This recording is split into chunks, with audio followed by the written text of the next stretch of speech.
ഇന്ന് രാവിലെ ഉറക്കണേറ്റത് കഴിഞ്ഞ ദിവസങ്ങളെക്കാളും നേരത്തെയാണ്. എന്നത്തെയും പോലെ എല്ലാ വർഷവും കാണുന്ന ആ ദിവസം വന്നെത്തി. അതെ ഗൈസ്, ഇന്നെന്റെ ബർത്ത്ഡേ ആണ്. ആദ്യം എന്റെ ഫോണിലേക്കാണ് കൈ പോയത്. ഇൻസ്റ്റാഗ്രാമും വാട്സപ്പും എല്ലാം അടിച്ച് പിറക്കി. അപ്പോഴാണ് യാഥാർത്ഥ്യം മനസ്സിലാക്കിയത്. ആർക്കും അറിയില്ല ഇന്നെന്റെ ബർത്ത്ഡേ ആണ്. പിന്നെ ഒന്നും നോക്കിയില്ല, ബ്രഷും പേസ്റ്റ് എടുത്ത് നേരെ വെള്ളിലേക്ക്. എന്തിനാ? പല്ല് തേക്കാൻ. അങ്ങനെ അപ്പോഴേ ഇപ്പോഴേ മാറി ഇരുന്ന് അങ്ങോട്ടും നടന്ന് ഇങ്ങോട്ടും നടന്ന് ഓരോന്നും ആലോചിച്ചു. എന്തായിരിക്കും ആരും എന്നെ 12 മണിക്ക് വിഷ് ചെയ്യാൻ? ഇനി ഭാഗാവല്ല അവർക്ക് പടി. ഞാൻ എന്നാത്തിനാന്ന് ഇതൊക്കെ ആലോചിച്ചിരിക്കുന്നത്. എന്റെ ഉള്ള സന്തോഷം കൂടെ കെടുത്താനായിട്ട് ഞാൻ ഓരോന്നും ഇങ്ങനെ ആലോചിച്ചു. പല്ല് തേച്ച് കഴിഞ്ഞ് മോഹം കഴുകി നീ നോക്കാൻ നേരം തന്നെ ഒരു വീട്ടുപൂച്ച. പിന്നെ ഞങ്ങളെ വിട്ടാനെ ഒന്ന് കൊഞ്ചിച്ച്. അതിന്റെ ഇടയിലും ഞാനൊരു ആലോചന. വിഷമമൊന്നുമില്ല, എന്നാലും ഒരു വിഷമം. അത് ഗ്യാസ് തീർന്നു. അങ്ങനെ ഗ്യാസ് കുറ്റി വീടിന്റെ ഫ്രണ്ടിൽ കൊണ്ടുവച്ച് കുതിരപ്പുറത്തും സൈക്കിളിലും അവിടെയും ഇവിടെ എല്ലായിടത്തും അങ്ങോട്ട് കേറി ഞരകി അങ്ങോട്ട് ഇരുന്ന്.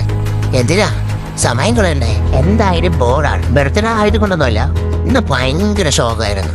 ഒന്ന് ഓടിച്ചു പോകണ്ടേ? പക്ഷെ അതിന്റെ ഇടയ്ക്കും ഞാൻ ആലോചനയ്ക്ക് വിശ്രമം കൊടുത്തില്ല.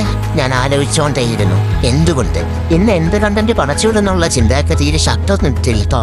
നിങ്ങളാ നോക്കണ്ട, വീഡിയോ കാണും. എന്തായാലും കുറച്ചു നേരം നടന്നതല്ലേ. എനിക്ക് ഒരു ഗ്ലാസ് വെള്ളം പിടിക്കാൻ എഴുതി ഒരു ഗ്ലാസ് വെള്ളം വന്ന് കുടിച്ചു. പിന്നെ ഞാൻ നേരെ അങ്ങ് പോയി എങ്ങോട്ട്? എൻ്റെ റൂമിലേക്ക്. അവിടെ പോയി ഫോണിൽ പിന്നെയും കുത്തി റീൽസും കണ്ടു. ആരൊക്കെ സ്റ്റോറി ഇട്ടു, ആരൊക്കെ മെൻഷൻ ചെയ്തു എന്നെല്ലാം നോക്കി. സത്യം പറഞ്ഞ ഇതൊക്കെ വെറുതെയുള്ളൂ. ആളുകളൊക്കെ നമ്മളെ ഓർക്കുന്നുണ്ടെന്ന് തന്നെ വലിയൊരു കാര്യം തന്നെയാണ്. അതിൻ്റെ ഇടയ്ക്കാണോ ഈ സ്റ്റോറി മെൻഷനൊക്കെ.